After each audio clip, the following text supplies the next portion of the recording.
Assalamualaikum warahmatullahi wabarakatuh. Hai, perkenalkan nama saya Adit Trikurnia Septia Mandar dari kelas 1A1 dengan NIM 22070113. Saya dari Fakultas Hukum, Program Studi Ilmu Hukum, Universitas Muhammadiyah Riau. Di sini saya akan membahas suatu materi dengan mata kuliah Ilmu Negara. Dosen pengampu Bapak Ceni Berlian SH.MH. Pertama-tama, kalau akan membicarakan suatu ilmu, haruslah mengetahui terlebih dahulu objeknya, luas lapangan pembicaraannya, yang demikian ini supaya dapat memutuskan perhatian pada objek tersebut. Dalam pembahas kali ini, saya akan membahas tentang negara kesatuan. Negara kesatuan dapat pula disebut dengan negara unitaris. Negara ini ditinjau dari segi susunannya. Memanglah susunannya bersifat tunggal. Maksudnya, negara kesatuan ini adalah negara yang tidak tersusun dari beberapa negara, melainkan hanya terdiri atas satu negara, sehingga tidak ada negara di dalam negara. Dengan demikian, dalam negara kesatuan hanya ada satu pemerintahan, yaitu pemerintahan pusat, yang mempunyai kekuasaan serta wewenang tertinggi dalam bidang pemerintah negara, menetapkan kebijaksanaan pemerintah, dan melaksanakan pemerintahan negara baik dari pusat maupun daerah-daerah.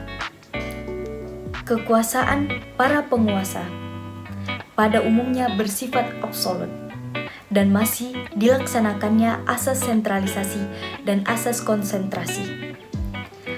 Kedua asas itu secara singkat pengertiannya dapat dikemukakan sebagai berikut. Yang pertama, asas sentralisasi.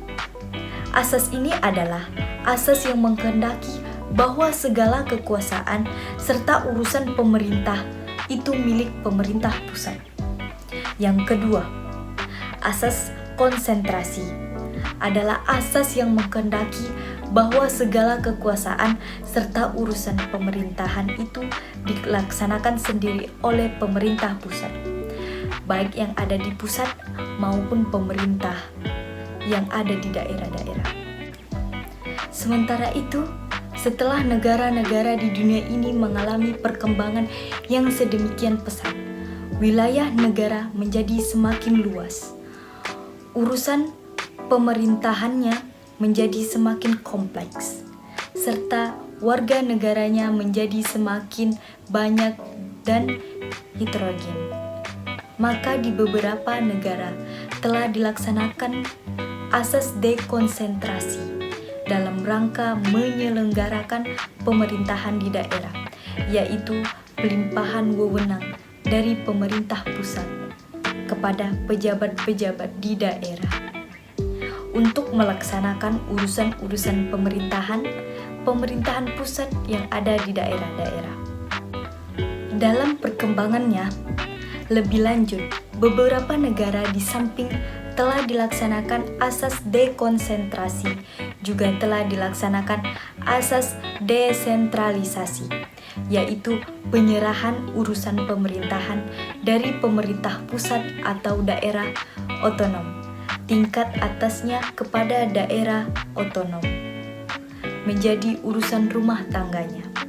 Ciri pokok daerah otonom ialah dibentuknya badan perwakilan rakyat yang representatif, yang dapat pula disebut parlemen atau Dewan Perwakilan Rakyat atau Bundesrat. Dalam pelaksanaannya dapat pula dibuat kombinasi. Yang pertama, konsentrasi dan sentralisasi. Yang kedua, dekonsentrasi dan sentralisasi. Yang ketiga, dekonsentrasi dan desentralisasi. Bahkan kombinasi ini masih dapat ditambah dengan asas tugas pembantuan sehingga kombinasinya menjadi. Yang keempat, dekonsentrasi, desentralisasi, dan tugas pembantuan. Tugas pembantuan adalah tugas untuk turut serta dalam melaksanakan urusan pemerintahan yang ditugaskan kepada pemerintah daerah otonom oleh pemerintah pusat atau daerah otonom tingkat atas dengan kewajiban mempertanggungjawabkan kepada yang menugaskannya. Demikian pembahasan tentang negara kesatuan. Sekian dari saya. Wassalamualaikum warahmatullahi wabarakatuh.